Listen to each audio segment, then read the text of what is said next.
Interaction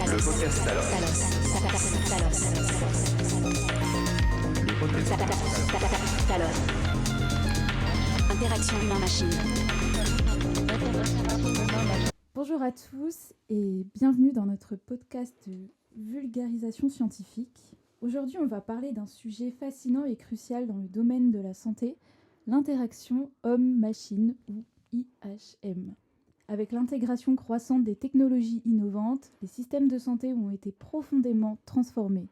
Pour discuter de ce sujet, nous avons invité 2 membres du club Orion Talos, un club de vulgarisation scientifique spécialisé dans l'IHM. Alors, Maë et Clément, bonjour. Bonjour. Nous nous baserons sur un article de Langotte et collaborateurs publié en 2024. Le lien de l'article sera mis en description. Alors, bonjour à vous deux, merci d'être avec nous aujourd'hui. J'espère que vous allez bien, Ça va, merci.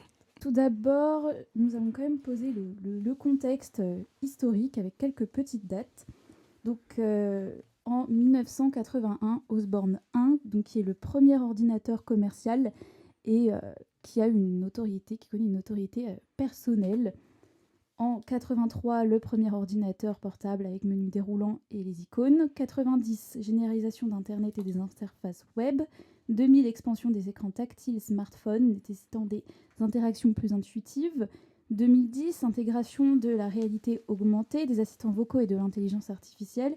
Et enfin, année 2020 et au-delà, développement de l'interaction cerveau-ordinateur, des interfaces immersives comme le casque de réalité virtuelle et des technologies adaptatives basées sur l'apprentissage automatique. Clément, selon vous, comment les technologies innovantes ont-elles transformé les systèmes de santé au cours des dernières décennies ? C'est intéressant de parler d'interaction machine, mais c'est quand même important de définir ce que c'est d'abord. Donc en fait, HCI, du coup en anglais Human Computer Interaction, c'est une discipline qui va étudier la manière dont les humains interagissent avec les ordinateurs et les autres technologies numériques. Donc ça ne se définit pas seulement par l'IA, ça peut être avec toutes les technologies qu'on utilise tous les jours, que ce soit les ordinateurs, les lecteurs de cartes bancaires ou les caisses automatiques qu'on n'arrive jamais à utiliser et qu'on a besoin d'appeler un caissier à chaque fois. Et en fait, l'objectif de cette étude, ça va être de concevoir des interfaces qui sont non seulement utilisables, qui soient efficaces et agréables à utiliser pour l'utilisateur, je me répète, et en tenant compte de ses limites et de ses capacités. D'accord, très très bien. Et maintenant, question pour toi, Maë.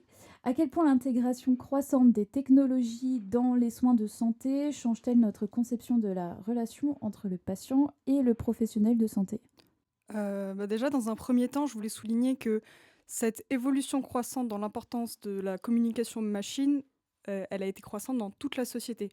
Comme tu l'as décrit, c'est-à-dire qu'au fur et à mesure, au début, les machines et les ordinateurs, que ce soit vraiment d'un point de vue mécanique ou même ceux qu'on a aujourd'hui, à la base, ils étaient faits pour des gens qui étaient experts de ça. Et c'est seulement après qu'on a eu des interfaces qui étaient faites pour le tout public. Et c'est quelque chose qui a beaucoup changé et auquel on ne s'est pas forcément adapté. Où justement, on n'a pas tout à fait compris au début qu'on allait avoir besoin d'autres disciplines, comme la psychologie, comme le cognitivisme, comme l'ergonomie, qui maintenant est très enseignée, pour réussir à faire face à ces enjeux, et notamment dans la santé. Parce que, comme tu l'as dit Clément, ça ne se résume pas que à l'IA. C'est pas que même qu'aux ordinateurs. Non. Voilà, les machines IRM, par exemple, derrière, c'est des logiciels que des médecins ou des techniciens doivent manipuler.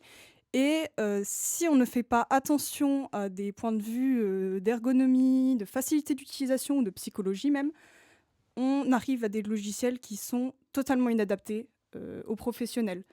Et le souci, c'est que c'est souvent des logiciels qui coûtent extrêmement cher, des machines qui coûtent extrêmement cher. Et une fois que l'hôpital public ou l'État les a achetés pour les mettre en place, c'est fini. On peut quasiment plus les changer, ou en tout cas, on est obligé d'attendre très longtemps avant de vraiment pouvoir justifier le fait de changer le logiciel entier.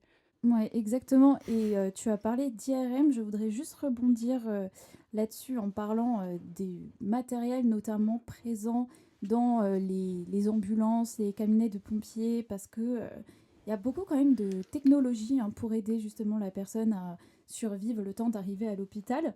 Donc je vais quand même citer quelques technologies qu'on peut retrouver dedans. Donc par exemple, dans les camions de pompiers, on va avoir des réanimateurs, des glucomètres, donc appareil pour mesurer le taux de glucose, l'aspirateur à mucosité, lampe torche. Et dans les ambulances, on va avoir quand même le système de géolocalisation pour identifier et déployer le véhicule le plus proche d'un incident en temps réel. On va avoir le défibrillateur, l'appareil de ventilation perfectionné, etc.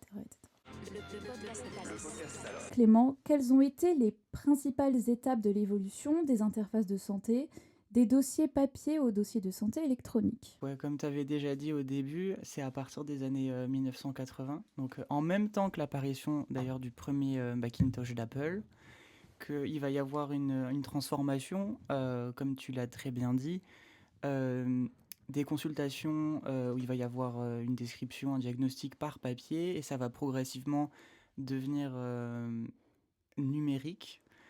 Et ça va... Alors, toi, ta question, c'était Les, comment ça se développe? les principales étapes de Ouais, l'évolution. je pourrais pas te dire des étapes précises, mais je peux plutôt te parler des avantages et des inconvénients de chaque pratique. Mm. Alors, le problème, en fait, avec les technologies analogues, donc c'est-à-dire papier-crayon, c'est qu'ils risquaient... Alors, on en avait parlé un peu ce matin, mais il y avait beaucoup de problèmes avec les pharmacies qui comprenaient pas l'écriture des médecins. Hmm. Et ça date de pas encore si longtemps. Il me semblait que encore en 2015, des fois les médecins écrivaient sur le papier. Oui, on en parlait ce matin. Ouais. Ouais. Et, et en fait, avoir des dossiers numériques, ça aide non seulement à avoir un meilleur rapport entre le praticien et son patient, puisqu'il peut juste avoir le papier imprimé et se présenter à la pharmacie et c'est bon. Mais il y a aussi des dossiers qui existent entre hôpitaux, un dossier patient, et, dont les hôpitaux sont capables de se transmettre si jamais la personne n'est pas dans le même service ou si elle part aux urgences dans une autre région, et ils sont capables d'accéder à ses antécédents médicaux. Bah, récemment, on a même tenté de généraliser ça. Je ne sais pas si vous avez entendu parler des dossiers partagés qui ont été testés. Rien du tout, non. En gros, c'était des dossiers médicaux où chaque médecin remplissait pour son patient. Et ce dossier était partagé, mais sur tout professionnel de santé, quel qu'il soit, ce qui n'est pas vraiment le cas aujourd'hui. Et finalement, ça a une importance dans l'étude de l'interaction homme-machine, parce que c'est quelque chose qui n'a pas très bien marché. C'est peut-être pour ça d'ailleurs que vous n'en avez pas entendu parler, parce que c'est un peu passé super vite. Parce que très vite, les gens ont totalement refusé, parce qu'il y avait ce problème de manque de confiance dans la machine. Et qui est un peu en lien avec l'interaction, c'est que parfois les interfaces sont tellement éloignées de ce que les gens connaissent et de ce que les gens sont capables de croire. Ça, pour certaines personnes, c'est vraiment un ordinateur où on se dit, mais qu'est-ce qu'il y a derrière on peut se poser des questions quand Il y même. a toujours ce problème de confiance quand même C'est ça. entre les machines, c'est toujours actuel. Et surtout dans la santé. En particulier, ouais. Et donc voilà, c'est intéressant de voir quand même que on est parti du papier à l'origine et que maintenant on arrive quand même à informatiser une partie, mais qu'on n'est pas encore prêt à partager et informatiser la totalité du système. Non, voilà, oui. Et on peut même parler de la sécurité aussi, Tout à fait. Du numérique. La fiabilité. Ouais, la fiabilité, Ouais. la sécurité. Si, imaginons demain, quelqu'un arrive à s'infiltrer dans la base de données d'un hôpital, elle pourrait récupérer toutes les données d'un patient. C'est ça. Que fait-elle de... Ce serait massif. Tout à fait. Puis maintenant, avec le hacking, ça se fait tellement facilement. Bien, quels sont les avantages et les défis associés à la transition vers les EHR, May? Bah, du coup, vu qu'on était dedans, on est pile dans le sujet. L'anonymisation, justement. C'est-à-dire que si on fait des dossiers partagés, mais que les données sont dès l'origine dans l'encodage de l'ordinateur ou du système, sont totalement anonymisées, bah, il n'y a plus de problème de hacking. S'il y a quelqu'un un jour qui se dit je vais hacker le système de l'hôpital de Nancy, il va récupérer ses données, mais de toute façon, il n'aura pas des noms, il n'aura pas de prénoms, il n'aura aucun moyen de savoir à quoi ça correspond. Et ça, par exemple, vu que c'est des données massives, si on compte Nancy, déjà, ça fait pas mal de personnes qui transitent par l'hôpital. Si on devait à chaque fois filer une personne, apprendre un par un, machin et tout, le petit. Mais maintenant, avec l'intelligence artificielle, on arrive à faire ça. C'est ce qu'on appelle la reconnaissance d'entités nommées. En gros, c'est des intelligences artificielles qui sont entraînées à reconnaître les données sensibles de personnes, par exemple, ou dans des dossiers médicaux, et à les remplacer. C'est des systèmes complexes où l'humain a sa place. Le but n'est pas de remplacer des humains, le but n'est pas vraiment de tout automatiser par la machine. Les humains ont leur place là-dedans, mais encore une fois, c'est une question de comment on fait pour faire accepter ça à la société. Et est-ce que vous, expert en psychologie, vous pensez que la société serait un jour capable d'accepter ça et serait, en tant qu'humain, capable de laisser sa confiance à quelque chose qui n'est pas humain, qui n'a pas de raisonnement et qui n'a pas de jugement? Alors, personnellement, après, on n'a pas forcément vu ou entendu réellement parler en cours de tout ce qui est technologie, intelligence artificielle. Enfin, ça a été vraiment rapidement, en tout cas, évoqué. Euh, Personnellement, je pense que s'il y a des preuves, des faits scientifiques ou des choses comme ça, parce qu'on a vu justement que maintenant beaucoup d'opinions se fiabilisent sur les faits scientifiques. Donc je pense que s'il y a des preuves scientifiques comme quoi on peut réellement faire confiance euh, à l'intelligence artificielle, la nouvelle technologie, je pense que les gens seront plus amenés à se remettre en question, à remettre en question leurs opinions et de dire finalement ça peut pas être si mal que ça, on s'est peut-être trompé avant, mais bon ça reste encore à prouver parce qu'il y a encore pas mal d'erreurs commises. Ah, tout à fait, c'est pas quelque chose qui est considéré comme fiable à 100%. Non, voilà, Clairement c'est ça. pas.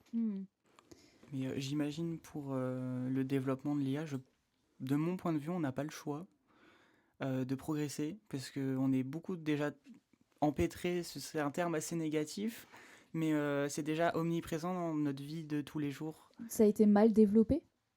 Comment ça? Dans le sens où même Internet en général, c'est parti très très vite. Ça a Ouais. dépassé très vite les frontières du militaire, tout ça. Justement, c'est peut-être développé très vite et c'est pour ça que, par exemple, l'intelligence artificielle ou même les machines en général ne soient pas forcément à 100% entre guillemets. Et parce qu'on n'a pas, je pense, pas saisi tous les enjeux. C'est ça. On a laissé Ça- des experts en informatique uniquement développer et sortir toutes ces technologies, alors que finalement, c'est des disciplines qui sont totalement pluridisciplinaires. On a besoin des sciences humaines, on a besoin de tout ça pour faire des choses qui soient utilisables. Clairement, on ne peut pas juste résumer ça à de l'informatique, c'est totalement faux. Non. Alors, transition vers des dossiers de santé électronique pourrait-elle entraîner une déshumanisation des soins de santé? On en parlait, remplacer l'homme, peut-être. Clément, qu'en pensez-vous? Est-ce que ce serait une mauvaise chose? Pas la déshumanisation, mais comme on parlait avant de l'anonymat des dossiers médicaux, est-ce que on a déjà vu que c'était bien pour se protéger des cyberattaques, mais je pense que c'est compliqué. Personnellement, je pense que ce serait utile, mais ça doit rester un outil. On a besoin de l'humain, et je pense que, ouais, vous avez peut-être des choses à dire là-dessus, mais que la psyché humaine a besoin d'interagir avec De d'autres humains, contact. surtout dans les moments où il est vulnérable, comme dans la maladie, pour te guérir. On en parlait ce matin avec Clément et justement, on parlait des interfaces avec Doctolib et justement les prises en charge du côté physiologique comme psychologique. Donc c'est pour ça, après, à travers un écran, ça peut être un peu plus compliqué. On n'a pas forcément, comme on disait ce matin, les termes nécessaires pour décrire aux médecins ce qu'on a réellement.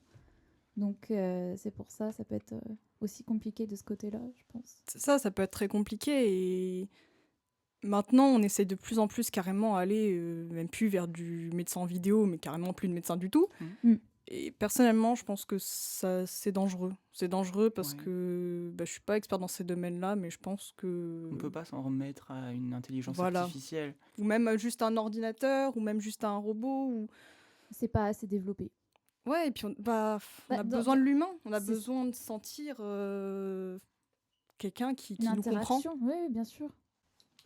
Parce que ouais, j'imagine que si tous les dossiers finissent par, dans un futur, transiter uniquement par voie numérique, et que les postes comme les ressources humaines ou le secrétariat disparaît, on va se retrouver à aller à l'hôpital et de parler à un écran. La prise de rendez-vous maintenant se fait en ligne, c'est en tout cas sur Doctolib. C'est rare d'appeler maintenant un médecin pour prendre rendez-vous. Il y C'est a plus compliqué, contact surtout, humain. ouais. C'est très compliqué C'est aussi. très compliqué. Et ça, c'est une autre discussion, à l'engorgement des médecins. C'est une autre discussion. Et d'ailleurs, ça me fait penser à une expérience en psychologie. Vous me direz peut-être le nom, parce que j'ai plus du tout le nom. Mais en gros, c'est une expérience qui a été faite à l'époque de Skinner, etc. En gros, on prenait des bébés singes qui n'avaient pas de mère. La mère nourricière. Voilà, on les mettait avec juste une architecture en métal et de la nourriture, tout ce qu'il faut pour qu'ils survivent. Et à côté, juste avec une mère qui n'avait pas de nourriture ni rien, qui ne pouvait pas le faire survivre, mais qui était en fourrure, lui ressemblant, etc. Le bébé singe préférait mourir dans les bras de cette entité qui au moins lui ressemblait que d'aller se nourrir sur l'entretien en métal. Et c'est révélateur. Mais tu l'as très bien décrite, en tout cas, c'est Ouais. exactement ça. Oui, hein. c'est ça. Ouais, totalement. Pas C'est très éthique comme expérience, mais pas très Non. éthique, mais c'est révélateur que, parce que finalement, en tant qu'humain, on est des animaux, ouais. on a besoin du contact de nos congénères. On ne peut pas vivre juste dans une entité numérique. Et même si l'interaction humain-machine est très importante, est utile et doit être développée pour être le plus efficace possible, on ne peut dans tous les cas pas remplacer le contact avec des vrais humains, quoi. Bah, ça fait depuis la préhistoire qu'on est au contact humain. Si d'un coup on se fait remplacer par des objets, ça va être compliqué. Hein. Mais qu'est-ce que la conception centrée sur l'utilisateur et pourquoi est-elle cruciale pour les interfaces de santé ? Justement, c'est ce dont on parlait au début finalement, c'est qu'une interface qui a été faite par quelqu'un qui n'a pas la connaissance du terrain et qui n'a pas la connaissance de l'utilisateur est vouée à être un échec. Même si c'est une technologie qui est révolutionnaire ou je sais pas quoi, qui est capable de faire des très bien choses... vendu en tout cas. Voilà, si ça répond pas à un besoin utilisateur et surtout si ça ne répond pas à ses spécificités, ça ne pourra jamais fonctionner. Et donc, on a ce besoin de apporter plus que uniquement de l'informatique ou uniquement du mécanique, parce que finalement, ça se boucle même sur des choses qui ne sont pas numériques. Hein. Un marteau, s'il est mal calibré, si le manche n'est pas correctement fait pour qu'on puisse le tenir, il servira à rien. Ça aura beau Va être finir sur le pouce. Voilà, c'est dans les deux sens du terme. Donc c'est l'importance de l'interaction humain-machine. Clément, Oui. comment le retour d'information et la réactivité des systèmes peuvent-ils améliorer l'expérience utilisateur dans le domaine de la santé ? Alors, les notions de feedback et réactivité, je vais juste poser une définition déjà dessus. Mais c'est important. Ouais. Le feedback, en fait, c'est quand on va réaliser une action sur un appareil électronique, il faut qu'il y ait une réponse. On ne peut pas juste cliquer sur une page web et un écran blanc s'affiche et on doit juste attendre. Il faut qu'il y ait une barre de chargement ou quelque chose qui nous indique que la demande est en cours. Et du coup, la réactivité, ça va être la réponse, tout simplement, de la page web, si on prend l'exemple là. Et c'est deux concepts extrêmement importants dans la technologie, parce que ça va renforcer la confiance qu'on a dans l'appareil. On se sent guidé par la machine, on n'est pas juste balancé comme ça dans le vide d'Internet. Et ça va surtout réduire l'incertitude des utilisateurs. Alors, je pense que ce sera une question après, mais je vais un peu empiéter dessus. Que l'interface, elle doit aussi être prévisible. Elle doit être cohérente, les boutons doivent avoir les mêmes couleurs, faire les mêmes actions. Quand on va sur un site web, il faut que tous les points les plus importants soient visibles du premier coup d'œil pour qu'un utilisateur qui n'y connaît absolument rien en informatique puisse se guider tout seul. Et il se sentira, comme je l'ai déjà dit, suivi, guidé, et il va pouvoir accéder à ce dont il avait besoin. Bah, c'est super intéressant ce que tu dis parce que, en gros, c'est un principe en UX design. En gros, l'UX design, c'est la façon dont, notamment plus pour tout ce qui est web, on prépare, on imagine le site pour que de façon cognitive, donc vraiment au niveau du fonctionnement du cerveau, ce soit facile. Et c'est ce qu'on appelle, ce que tu décris, le fait de pouvoir retourner en arrière, le fait d'avoir un feedback, c'est ce qu'on appelle les heuristiques de Bastien Escapin. Et en gros, c'est des choses que techniquement, toute personne qui imagine un site internet ou une application ou est censée à peu près suivre. Il y en a plusieurs, il y a plusieurs heuristiques un peu différentes, mais elles reviennent toujours au même point, c'est toujours mettre l'utilisateur au centre. Penser que l'utilisateur, lui, ne sait pas ce qui se passe Oui, se dans le mettre à la processeur. place des Ouais. autres. C'est ça, parce que, encore une fois, par exemple, il y a des systèmes, on utilise nos ordinateurs souvent sur un système qui s'appelle Windows. Pourquoi Windows est si populaire? Parce que souvent, en informatique, on écoute les gens, c'est « Ah non, il faut être sous Linux, c'est un autre système ». Mais pourquoi c'est le plus massivement utilisé? Mais parce que tout simplement, il est utilisable par tout le monde. Il respecte l'utilisateur et donc du coup, forcément, c'est celui qui est préféré. Et Linux a beau être plus performant au niveau de la mémoire, au niveau de la vitesse, etc. On préfère ce qui est facile à utiliser et c'est normal. Et Windows est installé aussi depuis bien plus longtemps, je pense, que les autres systèmes. En plus, donc en c'est plus. pour ça, tout le monde a été habitué à ce genre de système. Donc forcément, après, les gens expliquent à chacun parce qu'ils ont compris déjà eux-mêmes depuis longtemps. Donc forcément, c'est plus facile Tout à fait. Et D'accord. heureusement, parce que je pense que sinon, on n'aurait pas d'ordinateur aujourd'hui. Non. C'est dans la continuité que si on fait quelque chose qu'on n'était pas censé faire sur une interface, on doit avoir la possibilité, je pense que ça doit être dans les règles dont tu parlais avant, de faire annuler. Tout à fait, ouais. Sinon, on se sent piégé. En Oui, fait. oui, c'est ça, on est vite perdu. Je pense qu'on a tous eu ce truc de l'interface qui bug totalement et la fenêtre peut plus se fermer, on clique comme des, comme des malades sur le bouton en disant « Mais pourquoi ça se ferme pas ?» Je pense qu'on a tous eu ça et c'est un truc, mais qui, je pense que au niveau psychologique, ça doit être un truc qui prend l'humain aux tripes, quoi, de se dire « Mais je suis coincé, je suis bloqué. » Ouais, c'est ça. D'où l'importance de mince, on a dit juste avant, la réactivité, voilà. Et le feedback, c'est très très important.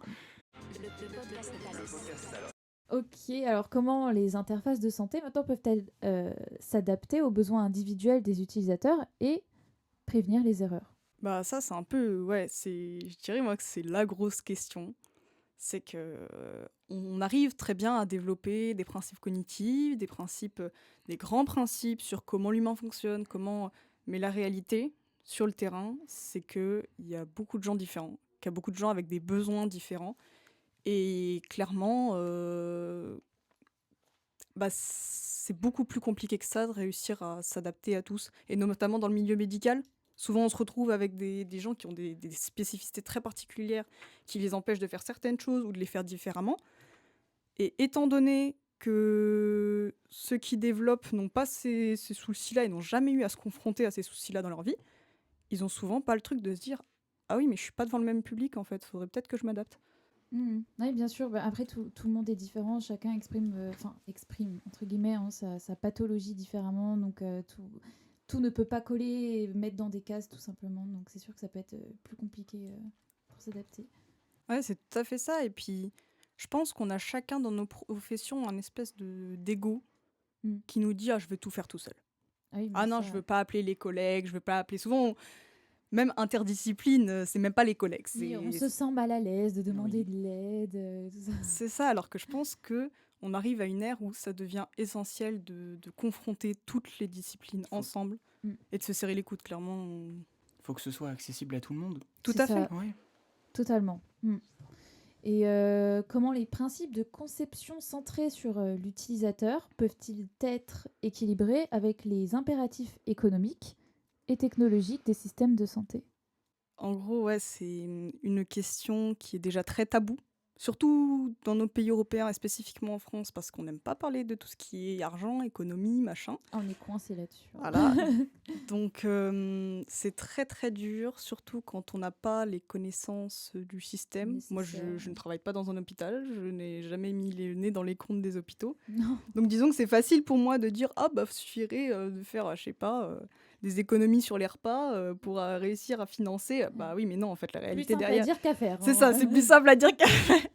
Donc, je pense que c'est une question très très compliquée, mais en même temps, je pense qu'il faudrait d'un côté qu'on arrive, ou peut-être pas au niveau de l'hôpital ou du service public, mais au niveau de tout ce qui est start-up et nouvelles entreprises, de réussir à mettre en priorité, encore une fois, le patient, l'utilisateur, et pas nous. D'ailleurs, je rebondis juste parce que je viens d'y penser. Alors, je ne me rappelle plus exactement du nom, mais il y a une nouvelle intelligence artificielle qui vient d'être lancée, qui pourrait, selon certaines informations, dépasser justement ChatGPT. Ah, c'est XAI, je crois. C'est celle d'Elon Musk? Non, Non? alors c'est pas DeepL, mais c'est un nom dans... DeepL, c'est le traducteur. Oui, c'est un peu le même nom. Alors, je ne me souviens plus exactement. Deep Learning? Pas entendu Non, je sais parler. Je sais Bah, plus. c'est tout récent et justement on pourrait générer des images. Bon, ça se fait déjà, mais ça serait quand même plus développé que ChatGPT, alors que peut-être justement ces interactions. Disons que ChatGPT, techniquement, beaucoup de gens l'ont pris pour un modèle qui était capable de raisonnement, de jugement, capable de beaucoup de choses. En réalité, c'est juste un système de langue. En réalité, c'est juste un système qui est capable de parler correctement. Il peut rien faire d'autre. C'est pour ça que... Il ramasse juste les connaissances d'Internet. Tout quoi. à fait. Donc, C'est un système d'aspiration. Et donc, on ne peut pas lui donner des capacités incroyables. Et tous ces modèles d'aspiration ne sont capables que de ça. Finalement, aujourd'hui, on n'est pas capable de faire des modèles performants sur tout. On est capable de faire des modèles plus ou moins performants sur un truc précis. Exemple, maintenant, la plupart des radios et des IRM et tout ça sont analysés par intelligence artificielle. Ah bon Je ne Ouais, savais même pas. Ouais, si non. un jour, j'espère pas pour vous, mais vous allez faire une radio, pour X ou Y raison, vous regarderez en bas du document, c'est marqué certains diagnostics sont faits par intelligence artificielle. Parce que Ah ouais. on arrive à faire des choses performantes Faut que- si on cible de façon très précise en nettoyant les données, en faisant attention à ce qu'on rentre dans l'IA, en faisant attention au traitement, etc. Mais en soi, on n'arrive pas à faire un truc super global qui résoudrait tous les problèmes du monde. Non, et puis ChatGPT maintenant, c'est vraiment la facilité. On cherche plus par nous-mêmes. Je connais ton point de vue sur Ouais. la question. Attendez à discuter hier. On tergiverse, vraiment. Mais ça me pose quand même une question importante que je voudrais vous poser. C'est pour vous, quelle place on devrait laisser à la technologie maintenant? Les intelligences artificielles, dans le cas de ce que tu as dit, Maë, sur les radios, ça nous enlève comme une IA, du coup, c'est un ramassis d'Internet. Ça Pas enlève- forcément toutes. Hein, Pas c'est- forcément ouais. toutes, c'est sûr, mais ça enlèverait peut-être un peu la crédibilité d'un diagnostic comparé à un vrai médecin, mais ça pourrait aussi enlever la marge d'erreur qu'il pourrait y avoir. Parce que c'est tout l'intérêt, et c'est comme ça que c'est utilisé en ce moment, hein, c'est que c'est des outils. C'est-à-dire que la radio arrive, elle est passée dans le système ressort une réponse, mais il y a un médecin quand même derrière qui passe et qui regarde et qui dit « Ah ouais, ça me semble bon Oui, ou et ah puis non ». même le médecin Oui. derrière. C'est ça, et en plus maintenant il y a des lois en Europe qui obligent à ça. Bah On voilà. n'a plus, le droit de laisser une IA prendre un jugement. Et c'est le souci de ChatGPT, c'est qu'on a mis ça sur un piédestal parce que marketingement ça a été mis sur un piédestal. Hein, pas... Ah oui, bah, littéralement. Avec ouais. l'abonnement. Ouais, Mais voilà, mensuel. au fond, c'est un gadget. C'est un truc marrant. Oui, voilà. C'est pratique. Non, C'est très ça... pratique. Non, Ouais, mais ça peut être pratique pour vraiment certaines choses, mais c'est souvent des utilisations qui sont dangereuses dans le sens où le résultat est pas sûr, quoi. Mais en effet, c'est un très bon fun fact, quoi. Genre, Selon vous, au pluriel, comment voyez-vous l'avenir de cette interaction homme-machine? Quelles sont les opportunités d'innovation à venir? Vraiment, donnez-moi votre opinion, votre point de vue. Vas-y. Bah, moi, je le vois beau cet avenir. Vraiment, je pense que toutes ces technologies, qu'elles soient IA ou non, ont leur place, ont même déjà leur place. Clairement, Oui, on ne vit plus hein, sans le numérique. Ah, c'est déjà bien installé, hein. C'est ça, mais je pense que l'importance qu'on a, c'est peut-être déjà, en effet, ralentir le flux et se concentrer sur plus de la qualité et pas de la quantité et faire quelque chose d'extraordinaire, mais de la qualité, voilà, de la qualité au sens utilisateur, dans le sens écologie, protection de l'utilisateur, parce que finalement, quand on protège le point de vue écologique et éthique, on protège notre utilisateur. Et je pense que c'est une question importante, réfléchir aux questions du travail aussi. Parce que l'IA, ou même le numérique, derrière, c'est énormément de boulot. Mais Ah quel oui, genre de boulot? développé, oui, Il y a beaucoup de métiers qui sont créés avec ces technologies, mais qui ne sont pas des métiers qui sont suffisamment encadrés pour permettre aux gens des stabilités financières, mais même de santé. C'est des choses qui sont importantes à réfléchir et je pense qu'on devrait arrêter, enfin pas arrêter, mais ralentir, la cadence. ouais, et ralentir ce besoin de faire encore mieux. oui. Bah oui, oui. Toujours vouloir pousser le progrès. C'est ça. Toujours vouloir plus. Ouais, c'est ça. Très, très humain comme concept, toujours vouloir plus. Ouais, Je pense que pour répondre à ta question, l'IA, ça doit être pris avec des pincettes, avec beaucoup, beaucoup, beaucoup d'éthique, beaucoup de morale, parce que tomber dans de mauvaises mains, ça peut... C'est très cliché hein, comme phrase, Bah mais non, mais tomber c'est ça, hein. entre de mauvaises mains, ça peut être désastreux. L'IA est déjà utilisée dans le domaine militaire, avec des drones qui utilisent l'IA en fait pour Oui, tuer pour cibler plus ouais, facilement. pour tuer plus facilement en fait. Et puis on avait vu aussi des vidéos, je sais pas si tu te rappelles Clément, pour l'anglais, sur les deepfakes, Ouais, avec les politiciens qui justement génèrent leurs propres images ça, pour créer de faux discours et en fait se vendre littéralement. ça avait fait très polémique. C'était Ouais. le maire de New York, il me semble, qui avait fait ça. Il me semble. Mais Qui a- même il a- beaucoup de politiciens aussi. Mais, on va dire. généralement, le deepfake, on en est victime, mais ça avait été un des seuls politiciens qui s'était volontairement deepfake pour réaliser un discours qu'il avait envoyé à des personnes. Mm. Et ces discours, en fait, étaient traduits dans leur langue initiale, en disant votez pour moi. Et Oui, je rendrai sa gloire à New York, en fait. Et avait dit que durant son mandat, l'IA allait être utilisée pour New York et que ce serait. On pourrait pas passer à côté, en fait. Bah, c'est ce que tu disais, c'est tomber entre de mauvaises mains. Ouais. Et là, c'est un jouet, c'est devenu un jouet littéralement pour influencer après beaucoup de personnes. Ouais. on a mis dans les mains de personnes qui n'avaient pas du tout de connaissances ou quoi, au point de vue éthique, des outils aussi puissants. Et surtout, c'est les gens qui les ont mis entre les mains de tout le monde sans vérifier que ça allait être bien utilisé ou quoi. Ça vient aussi du fait que c'est très récent finalement qu'il y ait des vraies, entre guillemets, formations en IA qui englobent plusieurs disciplines. C'est-à-dire que jusqu'à très récemment, finalement, les gens qui font de l'IA, c'est des développeurs dans des entreprises où un jour on leur a dit « Ah, regarde, ça devient à la mode l'IA, et bah, tu vas passer à notre nouveau service IA et tu vas devenir créateur d'IA. » Bah, oui, mais c'est des gens qui n'ont pas toutes ces réflexions éthiques Non. et qui n'ont pas même que vous avez des connaissances sur les populations, sur comment elles interagissent entre elles. Ces gens-là ne les ont pas. Non, bah après, ça, j'ai envie de dire, c'est avec toutes les études aussi, hein. On n'a pas forcément. Là, on a des connaissances dans notre domaine, mais bon, ça reste encore très limité. Et après, comment les technologies sont vues après dans les autres domaines, ça, après. Oui, mais justement, je pense que il y a quand même un avenir meilleur qui est promis à la technologie, etc. Parce que... Qui est promis. Oui, mais parce que Promis. Qui est promis. j'ai vraiment cette intuition qu'on va de plus en plus vers cette ouverture Bon, on est déjà dedans. à d'autres disciplines. Non, mais surtout à d'autres disciplines. On va arrêter de se dire que le numérique, c'est uniquement de l'informatique. Tu vois, moi, je pense que c'est un problème. C'est qu'on est auto-centré sur nous-mêmes. Oui, mais ça, c'est pas que sur les technologies. Oui, oui, en plus. Oui, bah, c'est par exemple les soucis qu'il y a eu, mais avec plein de trucs. L'exemple typique qu'on sort tout le temps, mais la bombe nucléaire. Ah oui, bah oui, Tout ce ça. qui est nucléaire, ça a été fait par des scientifiques qui ne s'occupaient que de choses comme ça et qui n'ont pas vu autour ce qui pouvait en découler. Mais finalement, le nucléaire, ça a apporté aussi du bon.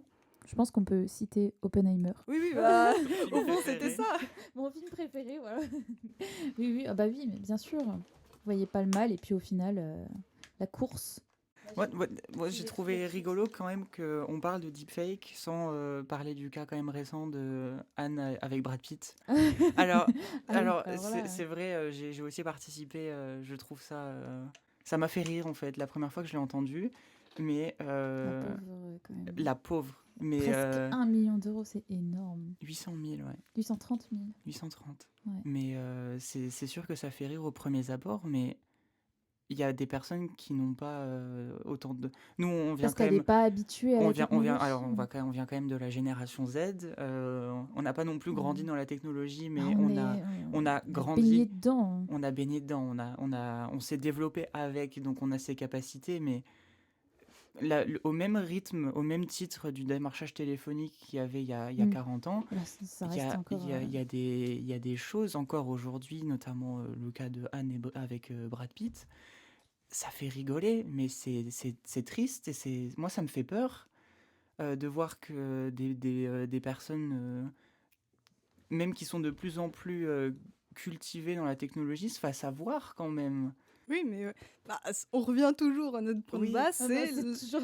l'interaction humain-machine. C'est-à-dire que si on arrivait à faire des interfaces peut-être qui étaient... Parce que souvent, ceux qui se font encore avoir sur ce genre de problème, c'est bah, le plus souvent, en tout cas, je généralise pas, mais des personnes âgées qui n'ont pas forcément baigné dans la technologie et qui n'ont pas cette habitude.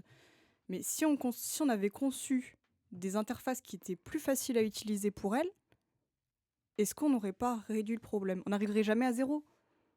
Mais en même temps, On n'arrivera jamais à zéro. est-ce qu'on doit bloquer toute nouvelle technologie parce qu'on se dit bah il y a des gens en effet qui vont pas suivre. Mais est-ce que justement avoir facilité encore plus la chose, même pour la facilité d'utilisation, ça aurait encore plus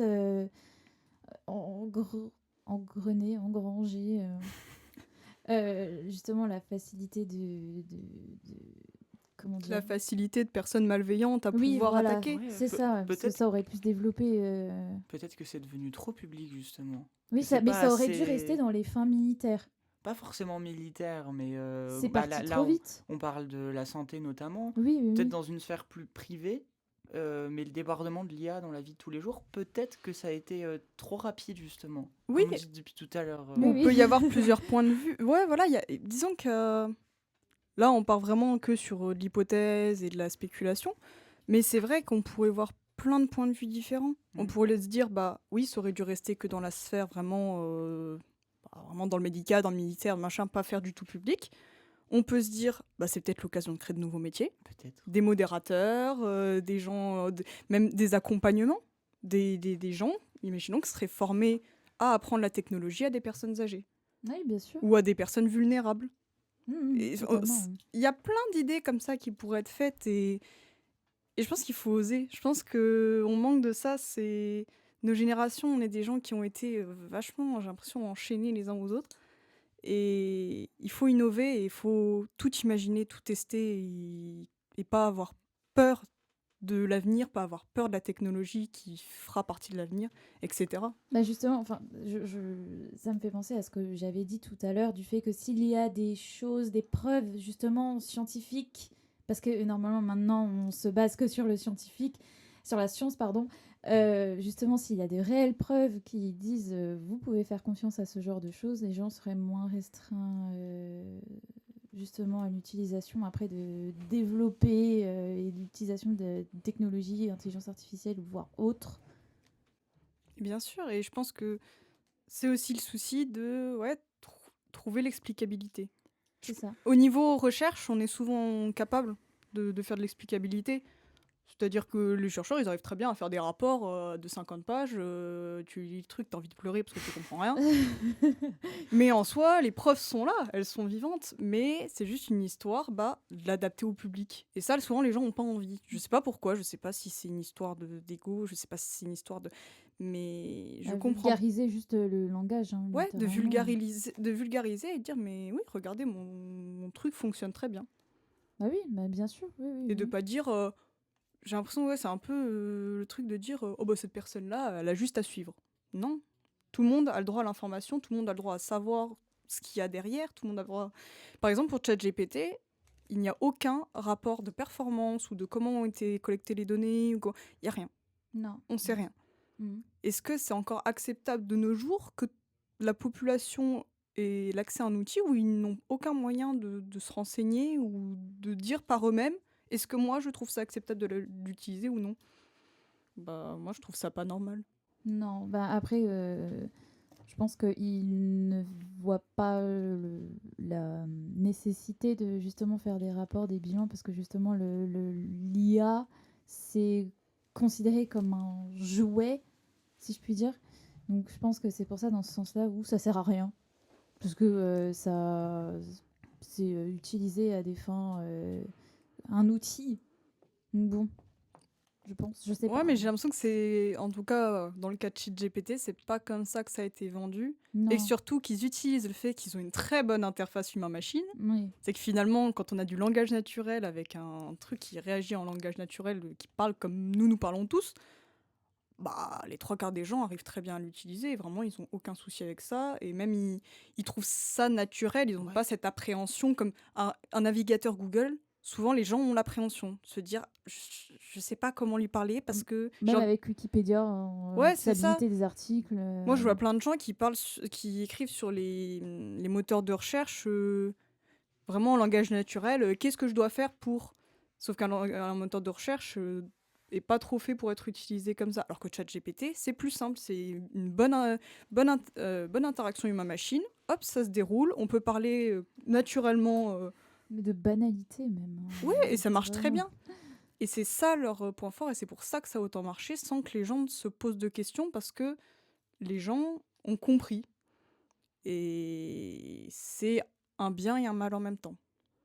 Oui, mais après, il y a il y a des avantages et des désavantages partout, hein, dans tous les cas.